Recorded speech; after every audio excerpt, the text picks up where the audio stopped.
నమస్తే. ప్రజెంట్ మనం ఎల్బీ నగర్ దగ్గర ఉన్నాం. సో ఒక పక్కన రాష్ట్ర వ్యాప్తంగా ఒక చర్చనీయాంశమైనటువంటి అంశం. సో జక్కడి శివచరణ్ రెడ్డి ఒక బీసీ అయినటువంటి ఒక బీసీ మహిళ అయినటువంటి వ్యక్తిని అదే కాంగ్రెస్ పార్టీకి చెందినటువంటి ఈశ్వరమ్మ పైన కూడా అనుచితమైనటువంటి వ్యాఖ్యలు చేయడం జరిగింది.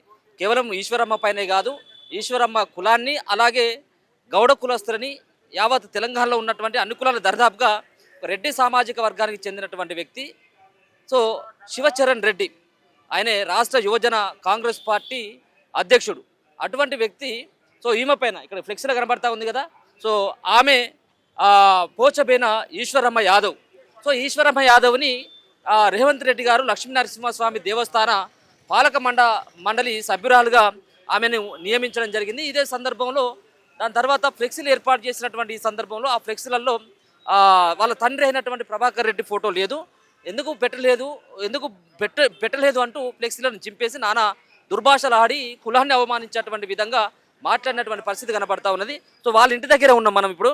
సో ఆమెకు మద్దతు పలకడానికి వివిధ కుల సంఘాల నుంచి చాలామంది వందలాది సంబంధించినటువంటి వేలాది సంబంధించినటువంటి వ్యక్తులు ఇక్కడికి రావడం జరిగింది. కులాలకు అతీతంగా బీసీ కులాల్లో ఉన్నటువంటి వాళ్ళంతా కూడా ఇక్కడికి రావడం జరిగింది. నిన్న కూడా ఈ ఎల్బీ నగర్ సంబంధించినటువంటి చౌరస్తాలో అలాగే ఎల్బీ నగర్ రోడ్డును సైతం కూడా దిగ్బంధించడం జరిగింది. ఇక్కడ ఉన్నటువంటి బీసీ కుల సంఘాలకు సంబంధించినటువంటి వ్యక్తులు కావచ్చు, మరొక పక్కన ఈశ్వరమ్మకు సంబంధించినటువంటి ఆమెకు సంబంధించినటువంటి వాళ్ళ పార్టీకి సంబంధించిన ఆమెను నమ్ముకున్నటువంటి కార్యకర్తలు కానీ వీళ్ళంతా కూడా రోడ్డు మీదకి వచ్చి ధర్నాలు చేయడం జరిగింది, రోడ్డును దిగ్బంధించడం జరిగింది.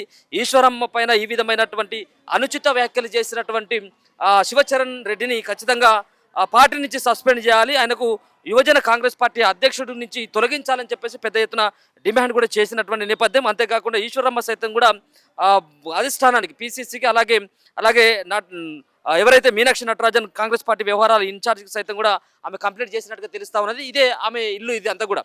సో ఎల్బీ నగర్లో ఈశ్వరమ్మ యొక్క రాజకీయ ప్రస్థానం చాలా అంటే టీడీపీలో ఉంది, గతంలో చాలా ఏళ్ల కాడి నుంచి రాజకీయాల్లో ఉంది. సో ఆమె కూడా ఇక్కడ చాలా పట్టున్నటువంటి నేతగా కనబడతా ఉన్నది. ఎవరు కూడా భయపడినటువంటి మనస్తత్వం ఉన్నటువంటి వ్యక్తి. సో అలాంటి ఆమె పైన ఈ విధమైనటువంటి ఆమె రాజకీయ జీవితంలో మరి ఆమె రాజకీయ అనుభవం అంతా లేదు, అతనికి సంబంధించినటువంటి వయసు. అట్లాంటి వ్యక్తి ఈ విధంగా అనుచిత వ్యాఖ్యలు చేయడం ఏంటి అని చెప్పేసి కూడా ఆమె కూడా చాలా వార్నింగ్ కూడా ఇవ్వడం జరిగింది. పెట్టాల్సినటువంటి అవసరం ఏమున్నది అన్నటువంటి ఆ విధమైనటువంటి వ్యాఖ్యలు కూడా ఆమె కూడా చేయడం జరిగింది. ఇమ్మీడియట్గా ఆయన సంబంధించినటువంటి వ్యాఖ్యలని ఉపసంహరించుకోవడంతో పాటు క్షమాపణ చెప్పాల్సిన అవసరం ఉందని చెప్పేసి ఆమె కూడా డిమాండ్ చేస్తూ ఉంది. ఆమెకు సంబంధించినటువంటి ఇల్లే ఇదంతా కూడా. సో అక్కడ ఒక పక్కనేమో ఈ ఇంటి పక్కనేమో చాలామంది ఆమెకు మద్దతు పలుకుతూ ఉంటే మరొక పక్కనేమో వాళ్ళ ఇంటి దగ్గర కూడా చాలా కోలాహలమైనటువంటి వాతావరణం కనబడతా ఉంది. అంటే పార్టీలకు అతీతంగా కాదు, బీఆర్ఎస్ఆ కాంగ్రెసా లేకపోయినట్టు బీజేపీ అనేది కాదు, బీసీ సంఘాలకు సంబంధించినటువంటి అందరూ అంటే వేరే వేరే పార్టీలు ఉన్నప్పుడు కూడా అందరూ కూడా ఈశ్వరమ్మకి మద్దతు పలుకుతూ ఆమెకు మద్దతు ఇస్తున్నటువంటి సిచ్యువేషన్ కూడా కనబడతా ఉంది. సో లోపల కూడా ఆమె కూడా ఉంది. మిగతా సంబంధించిన కుల పెద్దలు వచ్చినటువంటి వాళ్ళతో కూడా మాట్లాడేటువంటి ఆమె ప్రయత్నం చేద్దాం. లోపలికి కూడా వెళ్దాం. లోపలికి వెళ్ళి ఈశ్వరమ్మ గారితో ఒకసారి మాట్లాడేటువంటి ప్రయత్నం చేద్దాం. ఆమె అసలు ఎందుకు ఆమెను అనాల్సినటువంటి అవసరం శివచరణ్కి ఎందుకు వచ్చింది, ఆమె మరి ఆ వ్యాఖ్యలను ఉపసంహరించుకుంటే ఆమె యాక్సెప్ట్ చేస్తుందా లేకపోయినట్టు సస్పెండ్ చేయాలని చెప్పేసి ఏమైనా డిమాండ్ చేస్తుందా అన్నటువంటి వివరాలను కూడా ఒకసారి ఆమెతోనే మాట్లాడి తెలుసుకున్నటువంటి ప్రయత్నం అయితే చేద్దాం.